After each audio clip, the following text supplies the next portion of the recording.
Salut les rôlistes, c'est Indiana Rolls, j'espère que vous allez bien, il fait super beau, c'est le printemps, les petites fleurs poussent et les cerisiers sont en fleurs. Bah justement, si on parlait aujourd'hui de l'Empire des cerisiers, vous venez avec moi?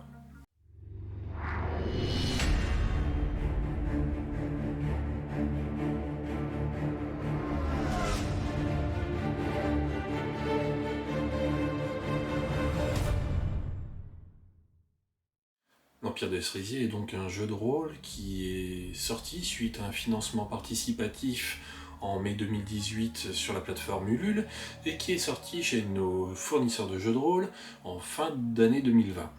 C'est un jeu de rôle d'Olivier Sanfilippo.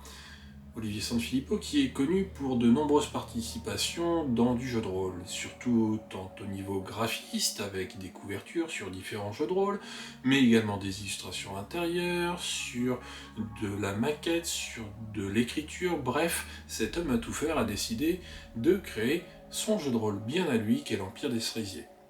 L'Empire des Cerisiers, c'est quoi? C'est un jeu Medfan qui va se situer dans pas un Japon héroïque, mais ça va s'en rapprocher. Ce n'est pas le Japon, c'est vraiment un monde bien à part, mais toutes ces influences japonaises vont se retrouver dans ce jeu de rôle. Je vous propose de découvrir avec moi le contenu et on va fouiller un petit peu ce qu'il y a dans cet ouvrage. Alors, qu'avons-nous dans ce fameux ouvrage L'Empire des Cerisiers? Tout d'abord, nous avons à avoir une introduction sur ce qu'est l'univers général de l'Empire de Cerisier. Donc ce monde est un monde fantasy qui se rapproche du Japon médiéval. Alors c'est pas le Japon, hein, on est sur un univers bien distinct, mais toute la cosmogonie s'en rapproche.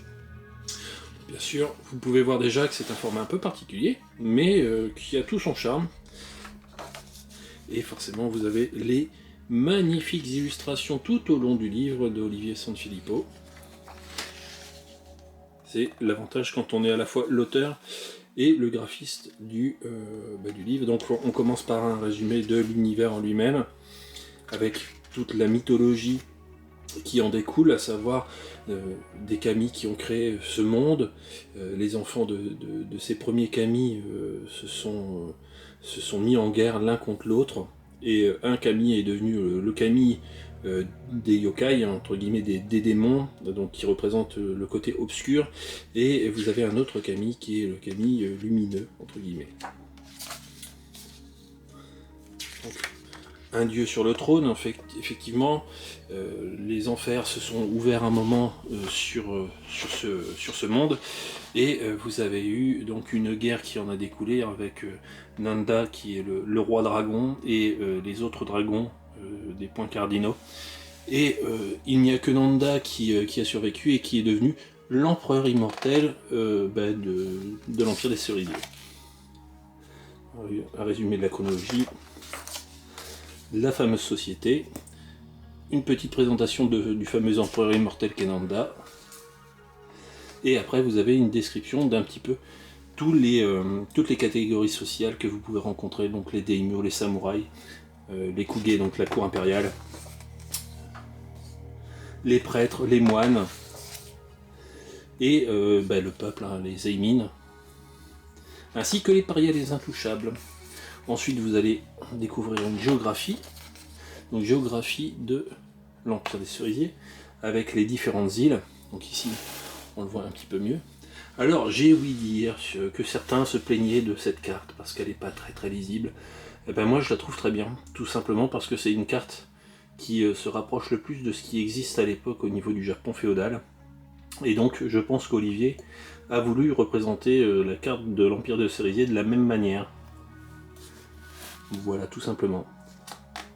Donc Ryushima, qui est l'île centrale, avec ici on va dire le siège impérial, l'île impériale. Et vous avez après une description de toutes les îles, avec les différentes villes que vous pouvez visiter, et toute la mythologie qui découle sur cette certaines îles. Donc Kuma no Koku, l'île des ours. Kinshikoku. Alors là, c'est l'île où il faut mieux pas y aller puisque c'est l'île des morts. C'est ici que le fameux portail avec le Chikoku s'est ouvert. Et enfin, vous arrivez sur un paragraphe qui va vous expliquer la vie quotidienne sur l'Empire des Cerisiers. Donc les règles de vie, comment on se nourrit, comment on s'habille également, les différents arts que vous pouvez retrouver dans l'Empire des Cerisiers. Donc le chant, la calligraphie, la peinture, les danses, les différents types de théâtre, comment on voyage dans l'Empire des Cerisiers, comment fonctionne le commerce et la monnaie avec les koku, les codes de conduite moraux et les différentes voies. Donc les voies, c'est un petit peu la philosophie que vont suivre les protagonistes, les forces armées et les factions. Donc vous allez avoir après une description des factions, donc que sont les différents clans que vous allez retrouver dans l'Empire. Alors ça, c'est, je fais une petite parenthèse, on parle aussi d'armure sacrée. Alors les armures sacrées, c'est au-delà d'une armure classique de samouraï, ce sont des... j'aime pas dire le mot, mais c'est comme ça que moi je l'imagine, c'est des sortes de mechas. Donc des armures bien plus grandes, dans lesquelles vous allez avoir un pilote. Et ça, c'est une référence qui m'a fait sourire, puisque j'ai tout de suite pensé à un manga qui s'appelle Escaflowne. Et c'est une des petites subtilités. Donc les armures sacrées, il y en a forcément dans la cour de l'empereur. Donc je reviens, effectivement, vous avez différentes factions notables, donc vous avez différents clans, avec à chaque fois un descriptif du clan, ce que fait le clan, et les interactions qu'il peut y avoir entre eux, avec les différents clans aristocratiques. Vous allez avoir aussi des clans guerriers. Voilà, les clans guerriers. Je vais passer relativement vite parce que je vous invite à le lire parce que c'est très très complet hein, quand même. Les clans tribaux, oui, parce qu'en fait, ce que je n'ai pas expliqué, c'est qu'effectivement vous avez les Sakurajin, donc les habitants de l'Empire des Cerisiers, mais vous avez également des vieux clans tribaux, typiquement sur la fameuse île des ours, sur Kumano Kobu. Et donc vous avez encore des clans tribaux qui ne sont pas forcément bien vus de la société de l'Empire des Cerisiers, mais qui sont quand même présents. Après vous avez des familles puissantes. Alors au-delà des clans tels qu'on peut les concevoir, des clans de samouraïs, vous avez également des guildes de marchands, des guildes religieux, des guildes mystiques, et forcément des groupes criminels, donc des clans de criminels, des yakuza. Tout ça est également décrit pour que vous puissiez commencer à vous faire une idée de l'interaction qu'il peut y avoir entre les différentes structures dans l'Empire des Cerisiers. Toujours des magnifiques illustrations, c'est vraiment un plaisir de le lire parce qu'en fait à chaque page vous avez vraiment de magnifiques illustrations et c'est de toute beauté. Ensuite vous allez avoir un descriptif à proprement parler de certaines cités. Donc on commence par Sakurakyo. Sakurakyo, c'est la capitale impériale avec la cité de l'empereur, et vous avez ici le château de l'empereur Nanda qui est au centre de Sakurakyo.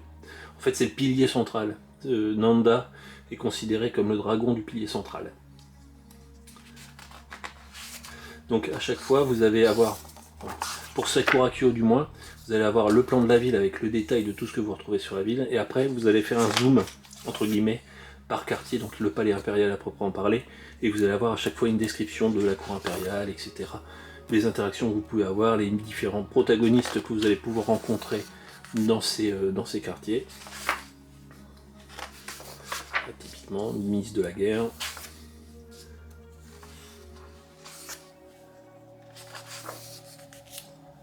Avec à chaque fois une présentation.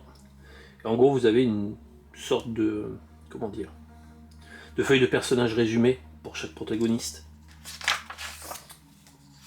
avec ses avantages, désavantages, ses champs d'action.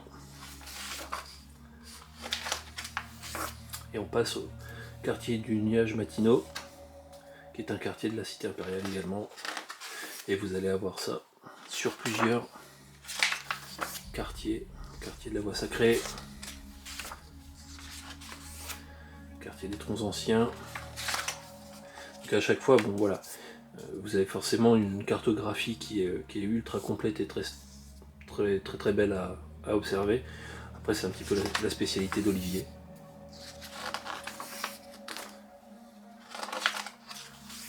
Quartier des papillons.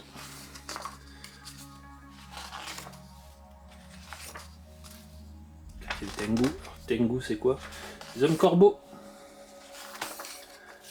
Quartier des plaines. Et donc vous aurez fait quasiment le tour de la cité impériale en elle-même. Donc déjà, rien que la cité impériale, vous voyez que vous avez de quoi faire. Hein. Quartier par quartier. Et après on va passer sur des descriptions de d'autres villes. On finit avec le quartier du dragon, on aura fait le tour de la cité. Avec les différents quartiers. Quartier de l'arsenal. Et après oui, vous allez avoir une petite description des yokai, donc tous les esprits que vous allez pouvoir rencontrer dans l'Empire. Donc le Mononoke, forcément le Mononoke, hein. Et vous allez avoir les Kitsune, avec les différents esprits Kitsune, les Tengu, les fameux Tengu, les Bakeneko, donc les hommes et femmes chats, enfin du moins avec des esprits chats, Tanuki, alors les Tanuki de mémoire, Tanuki, je crois que c'est des ratons laveurs ou ce genre de choses. Mon japonais est un peu rouillé. Hein. Allez, Kodama, c'est les petits esprits de la forêt. Et vous avez une description, et forcément les Oni, donc les démons. Donc, et là on va passer sur d'autres cités qui sont des cités périphériques, sur d'autres îles ou autres. Donc Otarushi, Yugure, Palais du Roi Chat, forcément. Kokoromura, Kokoro ça doit être le cœur, et Mura c'est le village cœur. Voilà. Cimetière des dieux. Vous allez avoir quand même une très grande description avec toutes les cités. Morimura, Kasujo, Furushimi. À chaque fois, vous avez toujours ces descriptions de personnages que vous allez rencontrer. Et là, vous avez une petite partie inspiration, qui sont tous les films, films d'animation, musique, séries, mangas, etc., qui vont pouvoir vous donner une représentation de ce qu'est l'inspiration de l'Empire des Cerisiers. Vous allez retrouver Basilic, Inuyasha, Mononoke, hein, forcément beaucoup de films de Ghibli. Et on va passer ensuite sur la fameuse fiche de création de personnages. Alors le système de jeu est relativement simple, puisqu'en fait les tests vont être simples, c'est du jeu à 2 dés de 6. Vous lancez 2 dés de 6, vous allez ajouter des capacités que votre personnage peut avoir selon la situation actuelle, enfin la situation en jeu. Ça va vous donner des bonus, et il va falloir dépasser un seuil de difficulté que le maître de jeu va vous proposer. La moyenne étant, je crois, 8 pour une difficulté moyenne, donc il va falloir sur 2d6 faire plus de 8 avec les bonus que vous allez avoir. La création de jeu en elle-même, enfin la création du personnage, va être entre guillemets particulier. À savoir que ça va être plus une discussion que vous allez avoir avec votre maître de jeu sur qu'est-ce que vous voulez jouer. C'est quoi le concept que vous voulez jouer. Ça peut être, je prends un exemple, mon concept c'est je vais être un courtisan qui est en fait un espion et qui a des capacités d'assassinat parce que ça va être un agent infiltré. Voilà, ça c'est un concept de base. À partir du moment où vous avez défini un concept de base avec le maître de jeu, vous allez choisir des champs. Et les champs c'est quoi? C'est si je prends le concept initial que je vais évoquer, donc vous allez avoir courtisan, c'est un des champs, vous allez peut-être prendre bushi, c'est différents métiers entre guillemets, des capacités de règle générale. Donc bushi c'est l'aspect guerrier, vous allez peut-être avoir de la capacité de magie, donc vous allez peut-être vouloir prendre de l'omnyojo, donc une partie magique.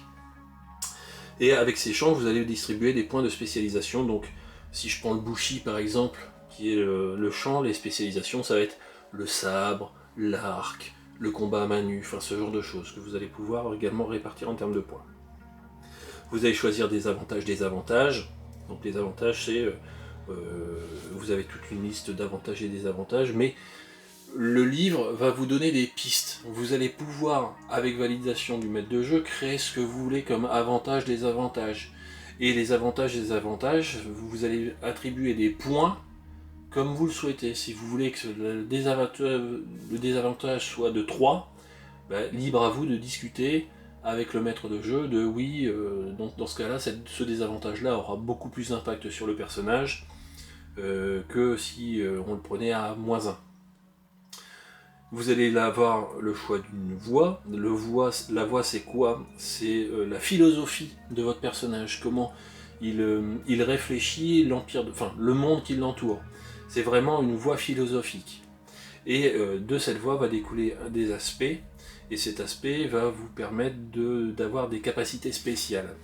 Donc c'est assez déroutant quand on le lit la première fois, parce que c'est vrai que on n'est pas sur un système de création classique où on lance des dés, ça nous donne des attributs, on choisit des dons, etc. Ça va être vraiment sur une discussion vraiment avec le maître de jeu de je vois mon personnage comme ça. Et en fait, la création, si vous y réfléchissez bien, vous n'allez pas la faire seule, c'est une création de personnage qui se fait à deux. Vous qui allez l'interpréter et le maître de jeu qui va éventuellement vous aiguiller, vous donner des pistes, etc. etc. Donc, voilà, vous avez après le descriptif en lui-même, donc le concept, c'est ce que je vous évoquais. Les champs, donc ça va être effectivement ces capacités dues à votre concept, donc Bushi, Ninja, etc., etc. Et vous allez avoir 6 points à répartir parmi ces champs. Avec les spécialisations, sachant que les spécialisations, voilà, vous avez les différents champs, Bushi, courtisan, cuisinier, espion, forgeron, et à chaque fois vous avez des propositions, et ce ne sont que des propositions de spécialisation. Je repars sur mon exemple de Bushi, vous avez combat à l'arc, épée, lance, du commandement, de l'équitation, de la tactique, etc. À chaque fois vous verrez, il y a écrit etc. Libre à vous de créer quelque chose. Donc il faut savoir que quand vous avez vos points, vos fameux 10 points de spécialisation, vous pouvez mettre épée tant de points, mais il faut savoir que les points que vous allez mettre dans cette spécialisation ne pourront jamais être supérieurs à la valeur de votre champ de base. Si je suis Bushi 3, vous ne pouvez pas être spécialisé épée à 4. Voilà, c'est une règle simple, mais voilà, il faut le dire. Le choix des avantages, on vous en propose déjà, et vous allez avoir 7 points à répartir là-dedans. Donc lame de l'ours, cœur de kitsune, vous avez déjà une petite idée des avantages et des avantages que vous pouvez avoir, et c'est pareil, vous pouvez en créer à volonté, toujours avec l'aval du MJ et en concertation avec le MJ, mais vous êtes libre. Et ça, je pense que c'est une grosse volonté d'Olivier, c'est d'avoir fait un jeu où vous êtes libre de vos choix et de la création de votre personnage. Le tout, c'est de l'interpréter. La création en elle-même va vous donner, au-delà des bonus forcément que vous allez avoir sur les jets de dés, mais va vous donner une ligne directrice de roleplay et de background pour votre personnage. C'est vraiment ça, la création du personnage pour l'Empire des Cerisiers. Et donc après, vous avez les écoles de pensée avec les voix, les fameuses voix. Et la création des techniques. Alors la création des techniques, je ne vais pas rentrer dans le détail, mais une fois que vous avez choisi une voie, vous allez pouvoir créer une technique qui est associée, et cette technique, ça va être soit une technique de sabre, soit une technique un peu magique, etc. Et vous allez en avoir au fil de l'expérience que vous allez pouvoir avoir en termes de jeu, vous allez pouvoir en recréer ou augmenter une technique existante. Vous voyez la distance mentale.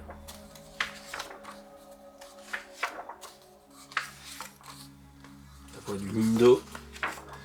Vous avez quand même beaucoup d'exemples. Vous êtes quand même aiguillé, on vous prend par la main en vous donnant déjà une idée de comment créer votre personnage, mais c'est une création ouverte, c'est des suggestions. C'est pas imposé. Je prends par exemple un Pathfinder, typiquement, vous avez des listes de dons, vous ne pouvez pas créer à proprement parler des dons. Vous avez déjà toute une liste qui est quand même très conséquente, mais vous piochez dedans. Là, vous avez des suggestions, et vous pouvez vraiment créer ce que vous voulez.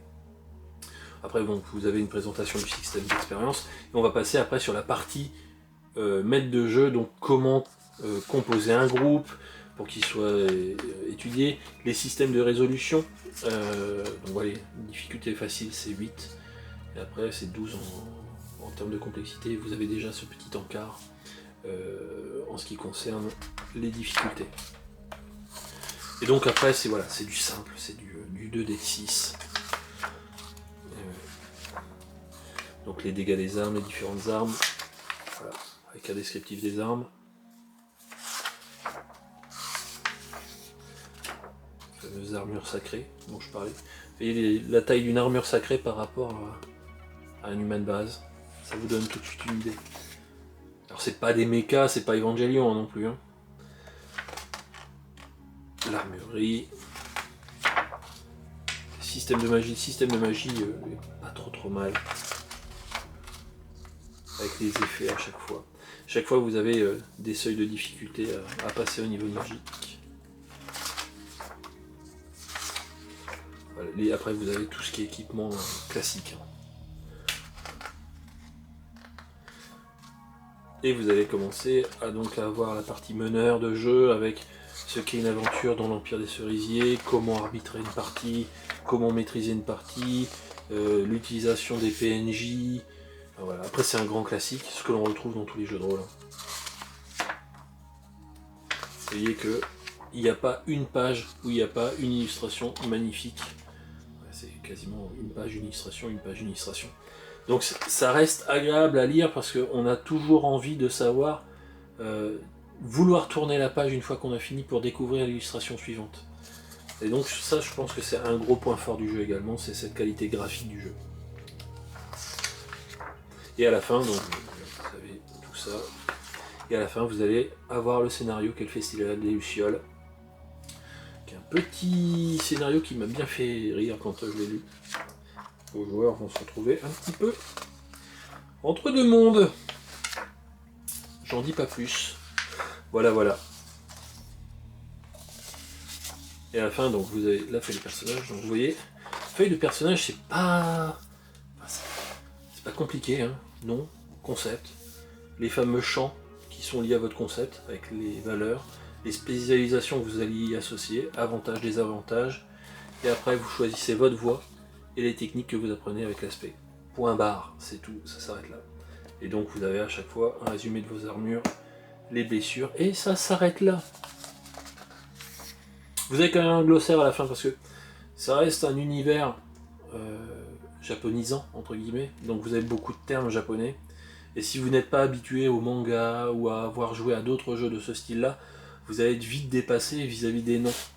Alors à force, on s'y habitue, mais vous avez quand même un glossaire à la fin qui est bien fait. Ce qu'est un yokai, un kitsune, etc. Vous avez une présentation et à la fin vous avez les remerciements concernant le jeu. Alors, je vais vous montrer l'écran maintenant. Donc l'écran, c'est du même format, hein. Voilà, exactement le même format. C'est un format paysage. Hein. Alors, je sais plus comment on dit ça, si c'est format italien, je ne sais plus. Mais voilà, vous retrouvez forcément la touche d'Olivier dessus. Et c'est quand même super joli. Très coloré, on retrouve cette note de rose, forcément, due au cerisier. Voilà, et sachez que hier, donc je sais pas quand est-ce que vous verrez la vidéo, mais Arkane a fait un petit unboxing de ce qui suivait en termes de suppléments sur l'Empire des Cerisiers, et je peux vous dire que ça donne faim parce que tout est du même acabit graphiquement, ça peut être une super collection. Allez, on se retrouve pour la petite conclusion. Pour conclure, l'Empire des Cerisiers est un très bon jeu de rôle. Tout bonnement déjà d'une part par la claque graphique qu'il nous donne à chaque lecture, à chaque page que l'on lit, on a ce visuel qui nous frappe les yeux. C'est un excellent travail qui a été réalisé par Olivier Sanfilippo dessus, et ça donne tout de suite une imagerie qui va nous permettre de nous immerger dans le jeu de rôle. Alors effectivement, le concept est un peu particulier puisque c'est un monde totalement ouvert, puisque vous allez pouvoir jouer ce que vous voulez et créer des concepts tels que vous voulez. Donc si vous n'êtes pas fan des jeux de rôle un peu japonisants à la L5R, où vous allez être figé dans un carcan de clans avec des concepts bien particuliers et suivre une ligne directrice, là c'est un jeu de rôle qui est fait pour vous, c'est totalement libre. Vous allez être plus dans un jeu de rôle esthétique, avec une imagerie bien particulière. C'est vraiment un jeu de rôle sur lequel vous allez pouvoir jouer dans le fantastique. Si vous aimez les univers à la Ghibli, de type Mononoke ou autre, ce jeu de rôle est fait pour vous. Si vous êtes vraiment intéressé, je vous remets forcément le lien de mon partenaire qui est Philibert dans la description. Vous allez pouvoir aller chercher ce magnifique jeu de rôle et ce qui en découle. Faites aussi un tour sur le site de Arcane Asylum, puisque je pense qu'ils vont pas tarder à nous montrer les nouveaux suppléments qui vont sortir. Quoi qu'il en soit, si la vidéo vous a plu, je vous invite à suivre et vous abonner sur la chaîne. Cliquez sur la petite cloche pour avoir les notifications des prochaines vidéos et surtout lâchez un pouce bleu. Bref, je vous dis à très bientôt pour une nouvelle vidéo. Salut YouTube!